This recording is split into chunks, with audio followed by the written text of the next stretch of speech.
Agora falando sério, meus caros, temos aí essa data que marca 4 anos da guerra que já é considerada, tá, e abertamente, isso é um fato, o maior conflito europeu desde a Segunda Guerra Mundial. Às 23h46, os primeiros veículos e soldados russos cruzaram a fronteira da Ucrânia, no Donbass, e iniciaram a sua invasão contra o Estado soberano ucraniano. Isso regado às mais absurdas narrativas, motivos e algumas que inclusive foram repetidas hoje por Dmitry Peskov, o porta-voz de Vladimir Putin, de que eles estão preocupados com a guerra o tempo inteiro, estão preocupados com a paz o tempo inteiro. É que é difícil até mesmo contar uma mentira, né? Só trazendo as aspas, mas segundo Dmitry Peskov, a Rússia, eles estão interessados na paz em todo momento. E os ucranianos, que estão com seu país sob invasão, é que não têm interesse legítimo em buscar essa paz. Vejam só. Mas então eu quero trazer aqui alguns fatos para vocês sobre isso. Eu até separei, pessoal, algo que, me perdoem, eu não vou mostrar aqui, primeiro em respeito à audiência, eu sei que muitas pessoas assistem em família, e segundo também porque a plataforma pode penalizar aqui o nosso trabalho, mas muitas pessoas esquecem que a guerra da Ucrânia é de um país tentando sobreviver enquanto nação independente, algo pelo qual os ucranianos lutam há séculos, e toda vez que eles conseguem a sua liberdade, eles têm ali a Rússia de todas as formas tentando subjugá-los. E essas imagens mostram a realidade dessa guerra.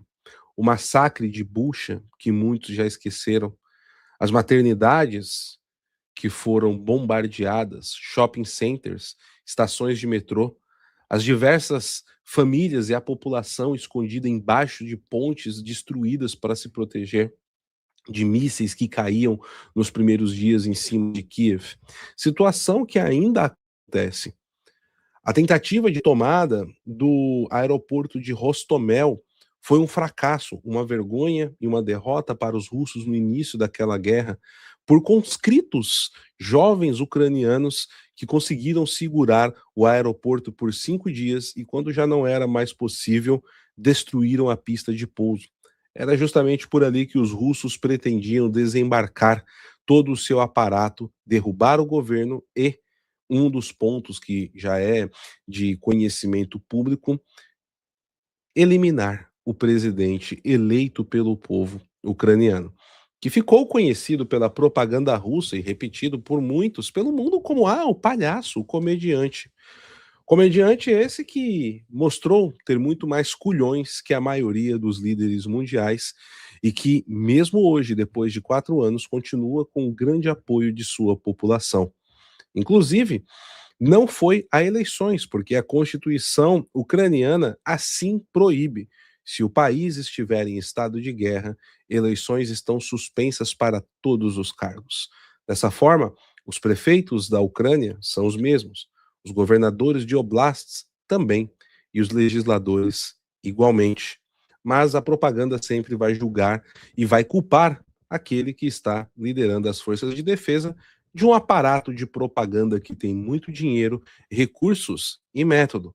Afinal, a Rússia deixou nominalmente de ser a União Soviética, mas o seu aparato continua sendo o mesmo da estrutura da KGB.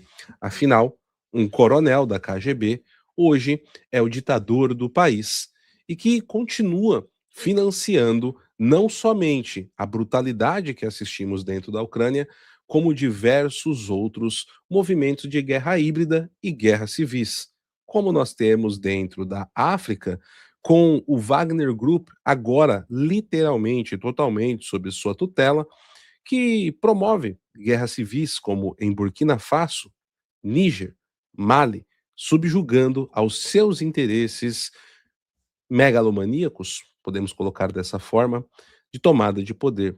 O nosso continente aqui, na América, também tem sido alvo disso. Nosso país, o Brasil, a América do Sul, sobretudo, até mesmo em frentes da direita nacional, quando estamos falando do entrechoque ideológico político. Vladimir Putin coleciona adoradores, admiradores por todos os lugares. Aqui nos Estados Unidos da América, isso também tem sido um problema e precisa ser combatido. A brutalidade da sua guerra, ela é simplesmente apaziguada, amansada, tornada um debate ideológico. O assassino é chamado de cristão. O sequestrador de crianças, portador do conservadorismo. E olhem só, o homem que durante muito tempo foi financiado e atuou pelos globalistas do mundo, agora é colocado como o grande combatente do globalismo. Sinto muito se você é uma das pessoas que me assiste nesse momento que acredita em conto de fadas e leva todos esses fatos a sério vindo da Rússia de Vladimir Putin. O cristão que vai salvar o Ocidente implementa ditadura, envenena opositores, promove prisões políticas, controla o judiciário em um país onde a justiça não existe. A população é silenciada. Mídia independente não existe. E as poucas que existiam, após a sua guerra de invasão, foram silenciadas, com a última encerrando as transmissões ao vivo com a equipe deixando o estúdio, porque as tropas da FSB estavam a caminho para prender todos que estavam no prédio. Pois é. Ainda assim, este mesmo homem encontra vozes em todo o Ocidente. Vozes importantes como a de Tucker Carlson, um dos maiores comunicadores dito conservador, obviamente, que não é, dentro dos Estados Unidos, onde a sua propaganda foi utilizada inclusive dentro do parlamento russo, a Duma. E ali ele declamava os maiores elogios às posições de Vladimir Putin, que anos depois veio até mesmo dar uma entrevista exclusiva para ele, assim como o seu ideólogo e homem que dá toda a linha ideológica e intelectual para a escola de formação de seus militares e oficiais, Alexander Dugin. Nossa Senhora de Fátima já dizia nas aparições em Portugal que a Rússia espalharia os seus erros pelo mundo. E isso continua até os dias de hoje. O custo, sangue, suor e muitas lágrimas. Agora, eu quero trazer para vocês alguns dados que envolvem esse conflito. Pois em 4 anos de invasão, nós temos números que são avassaladores. E essa guerra de agressão abertamente começou no dia 24 de fevereiro de 2022. Mas era necessário que voltemos aí a 2014, onde as hostilidades começam com a própria Rússia, com seu aparato de desinformação, invadindo a Crimeia, a qual Vladimir Putin julga que foi um erro ser dada a posse à Ucrânia durante os anos 50 pela União Soviética e era necessário reaver toda essa região.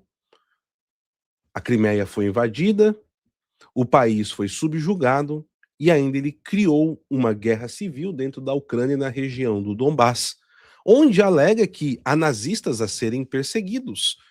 E um batalhão formado por torcida organizada dos clubes de futebol exerceu ali um papel fundamental na defesa da região e ganhou a alcunha de nazistas, justamente de um exército que é recheado de homens que têm tatuado suásticas e símbolos da SS. Pois é isso que nós temos dentro dos batalhões russos a todo momento.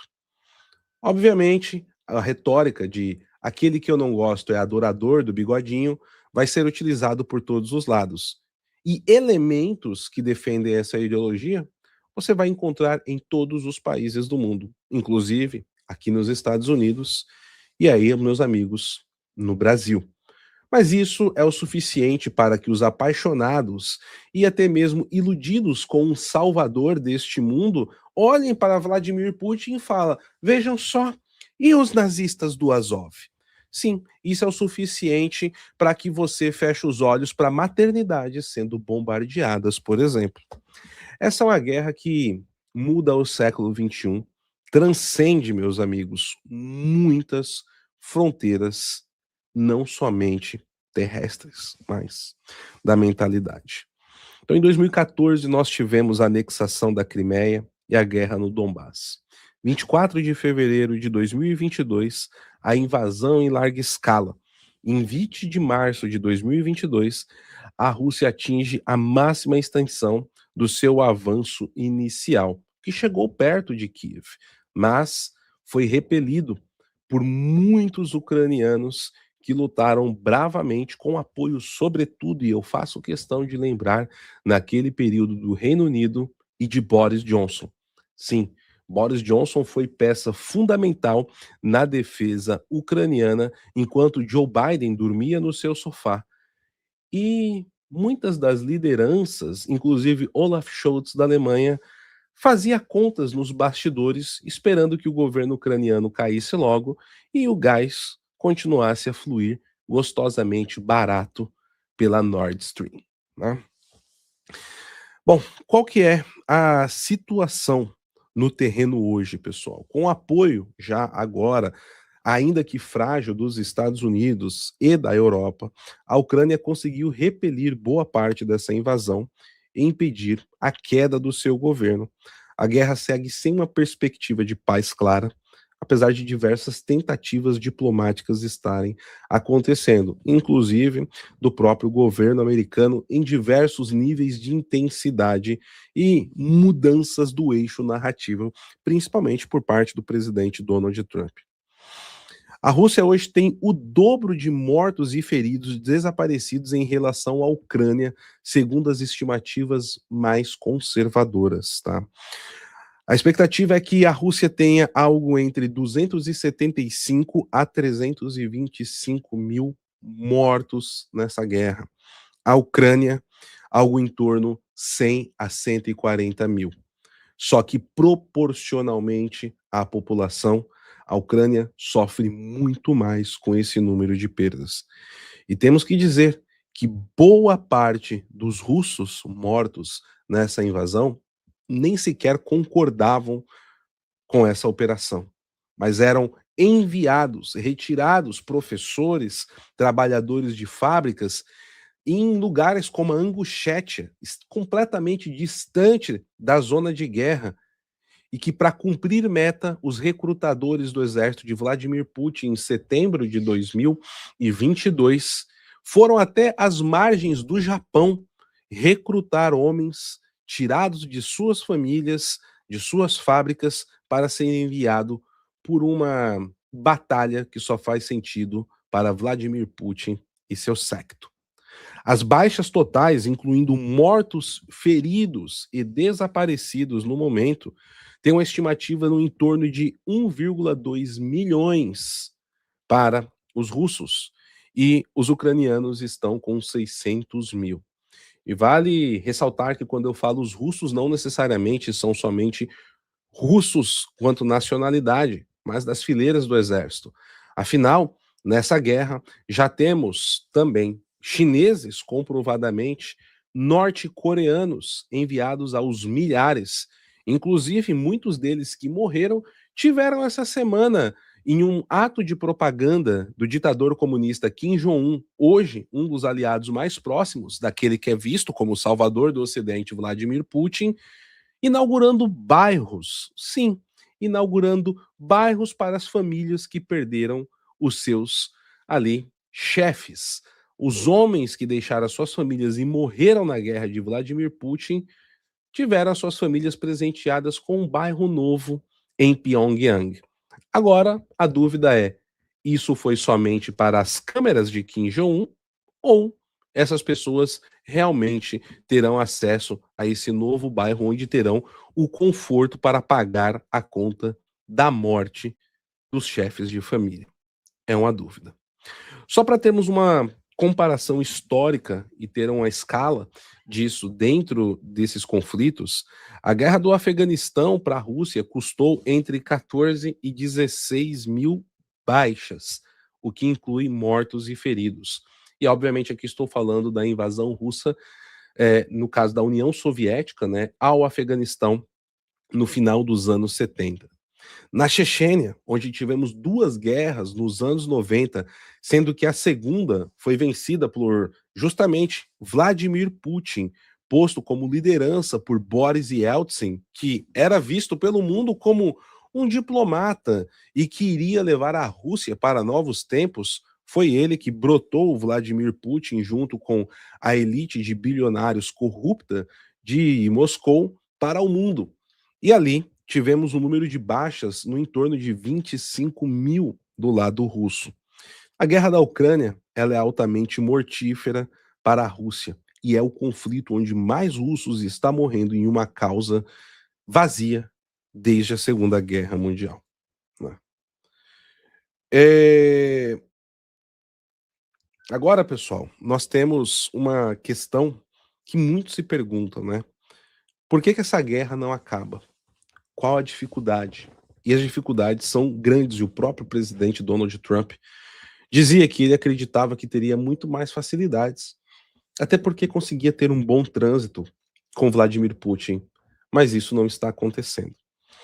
E um dos pontos são as condições mínimas que são incompatíveis. A Ucrânia, por exemplo, insiste em não entregar mais território e exige garantias de segurança robustas para não virar um cessar-fogo que só daria tempo para a Rússia se rearmar.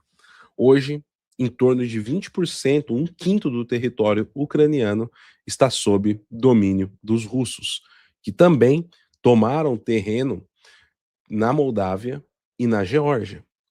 A Rússia mantém exigências que, na prática, significariam reduzir radicalmente a capacidade militar ucraniana e limitar vínculo com países que são ligados à OTAN. Algo que Kiev rejeita completamente. Se dependesse dos primeiros tratados oferecidos pelos russos, nem mesmo um exército formal a Ucrânia teria a essa altura.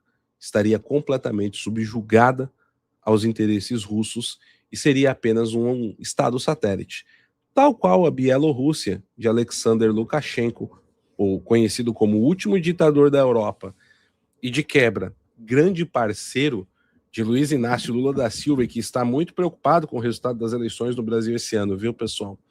O território virou um símbolo político e militar. A Rússia hoje controla em torno de 20% desse território, como eu disse. E o tema ceder ou não ceder é um divisor de águas internos dentro da Ucrânia e existencial para o Estado ucraniano. Do lado russo, recuar sem ganhos também é politicamente difícil para Putin.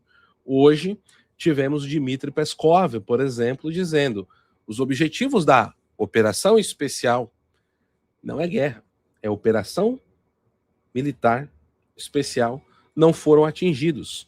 Por isso, a operação vai continuar. É uma guerra de atrito com tecnologia. Um novo padrão de guerra surgiu nesse conflito, algo que ainda não conhecíamos na história humana.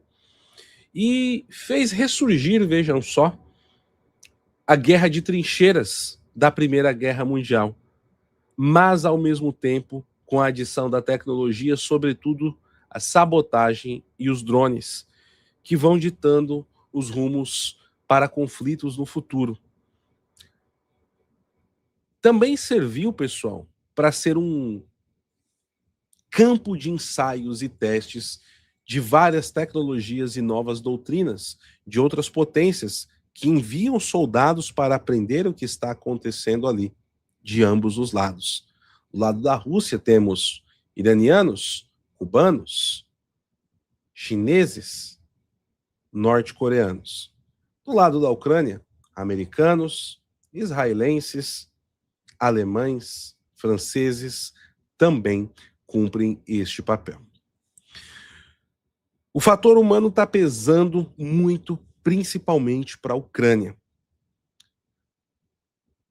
As matérias que eu pude analisar nas últimas semanas vão apontando, pessoal, uma escassez de infantaria para os ucranianos, o envelhecimento do efetivo, afinal já são 4 anos de conflito, e é difícil você conseguir mobilizar cada vez mais soldados, e muitas deserções por desgaste psicológico, sobretudo, está acontecendo de ambos os lados, tá?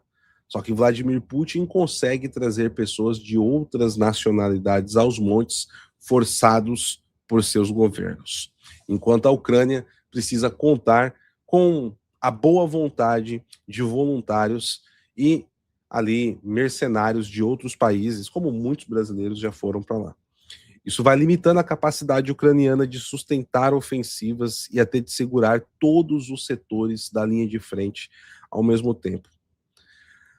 Bom, a Rússia ainda tem um fôlego, entre aspas, e o apoio externo suficiente para continuar. E é aqui que a guerra de atrito vai continuando e a aposta de Vladimir Putin vai ganhando força. É justamente nesse aspecto que ele tenta garantir a sua vitória, com o cansaço dos aliados ucranianos, o esquecimento das pessoas do horror da guerra que ele está promovendo e, acima de tudo, a quebra do moral do povo ucraniano. Bom, a diplomacia existe, mas está se tornando muito mais posicionamento sem um acordo real. O impasse é gigantesco. Donald Trump já tentou todas as linhas narrativas, culpar os ucranianos, brigar com os ucranianos, culpar os russos, brigar com os russos, e nada parece seguir. Conseguiu bons acordos com o lado da Ucrânia, que cada vez mais vai ali sendo maleável e tentando atender às expectativas da Casa Branca.